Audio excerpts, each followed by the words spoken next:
ਅੱਜ ਤੁਹਾਨੂੰ ਹਾਂ ਲਈਆਂ ਸਨੀ ਗ੍ਰੇ ਦੀ ਟਾਪ ਹੈ ਤੇ ਬਲੈਕ ਟੈਲ 1224 ਦੀ ਉਹਦੀ ਕਟਿੰਗ ਕਰਕੇ ਟੱਕਰ ਲਾਈ ਇਹਦੇ ਨਾਲ ਸਕਾਰਟਿੰਗ ਲਗਾਈ ਹੈ।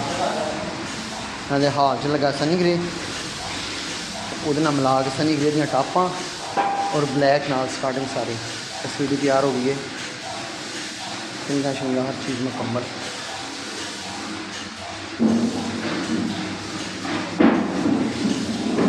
एसिड की चौकी है सनी ग्रे की लगाई है, स्टार्टिंग सारी ब्लैक।